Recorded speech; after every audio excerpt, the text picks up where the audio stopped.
दोस्तों नमस्ते। आज अपनी क्लास में अपन देखते हैं बीए पार्ट सेकंड, जिसमें मध्यकालीन भारत का इतिहास। जैसा कि अपन ने पहले वाली क्लासों में भी देखा है, इसमें टॉपिक चल रहा है मोहम्मद बिन तुगलक की योजनाएं। उसने कितनी योजनाएं बनाई थी? चूँकि इतिहासकारों का मानना है कि मोहम्मद बिन तुगलक एक पागल बादशाह भी कहा जाता था, और जिसका कारण था कि वो आए दिन नई नई योजनाओं की प्लानिंग बनाता रहता था, और वो योजनाएं लागू नहीं होती थी। एक योजना लागू नहीं होती थी, उससे पहले ही वह दूसरी योजना शुरू कर देता था। अपन ने इससे पहले वाली क्लास में देखा था मोहम्मद बिन तुगलक की राजधानी परिवर्तन की योजना। राजधानी परिवर्तन की योजना में उसने दिल्ली से देवगिरी राजधानी को स्थापित करने की योजना बनाई थी।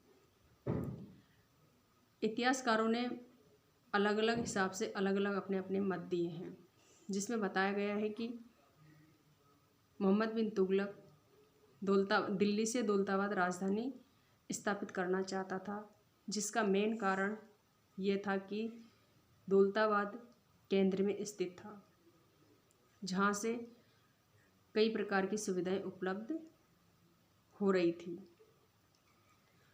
अपन ने मोहम्मद बिन तुगलक की राजधानी परिवर्तन की योजना को पूर्ण रूप से देख लिया। अब अपन देखते हैं कि इसकी असफलता के क्या कारण थे।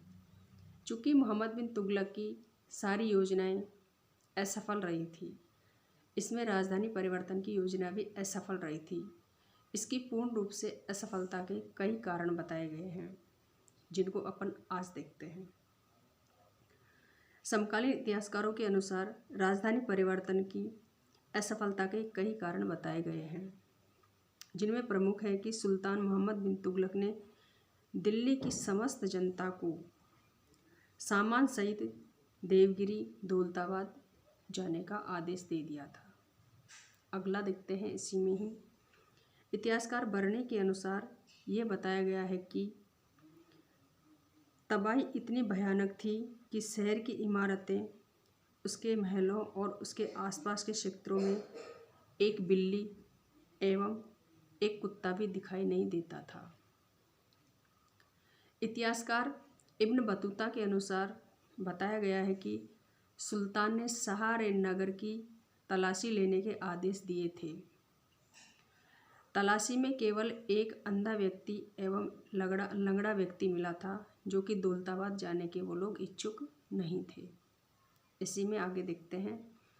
सुल्तान मोहम्मद बिन तुगलक ने दिल्ली से दौलताबाद तक के मार्ग में सभी प्रकार की सुविधाएं उपलब्ध करवाई थी। जनता के खाने पीने, प्रत्येक 2 मील पर रुकने की व्यवस्था, सभी के लिए यातायात की मुफ्त व्यवस्था। लेकिन दिल्ली की जनता ज़्यादा समय के लिए दौलताबाद में रुकना नहीं चाहती थी।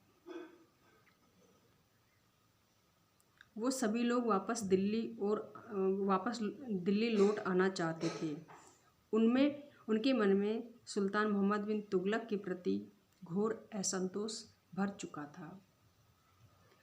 जब सुल्तान को इन बातों की सूचना मिली तो उसे बड़ा दुख हुआ, और उसने अपनी योजना की असफलता को महसूस किया था और जनता को अपनी इच्छानुसार वापस दिल्ली लौट आने के आदेश दे दिए थे।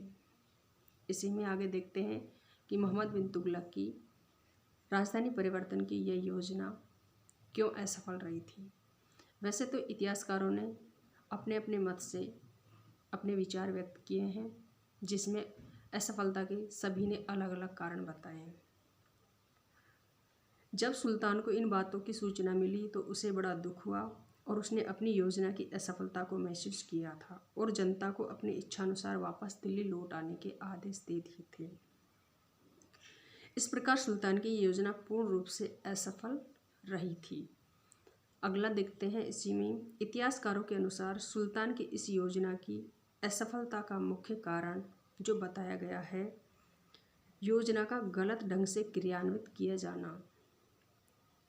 सुल्तान को मुख्य दरबारियों एवं दफ्तरों को दौलताबाद ले जाना चाहिए था, न कि साधारण जनता को भी दौलताबाद ले जाना था। साधारण जनता अपने पैतृक स्थान को छोड़कर के दौलताबाद की दूरी पर जाना नहीं चाहती थी। सुल्तान की यह बहुत बड़ी भूल थी कि दिल्ली की अपेक्षा दौलताबाद अधिक उपयुक्त राजधानी रहेगी। मंगोलों से सुरक्षा के लिए दौलताबाद की अपेक्षा दिल्ली अधिक उपयुक्त स्थान उसने माना था, क्योंकि दिल्ली पूर्ण रूपेण एक संगठित एवं सुरक्षित राज्य था जो मंगोल आक्रमणों का सामना कर सकता था। वैसे मोहम्मद बिन तुगलक के दिमाग में यह बात थी कि दिल्ली की बजाय दौलताबाद में मंगोलों से अधिक सुरक्षा रहेगी, लेकिन दिल्ली मुख्य रूप से एक सुरक्षित स्थान माना गया था। इस प्रकार से जनता नहीं चाहती थी कि वो ज़्यादा समय तक अपने पैतृक स्थान दिल्ली से ज़्यादा दूरी पर स्थित दौलताबाद में रहे।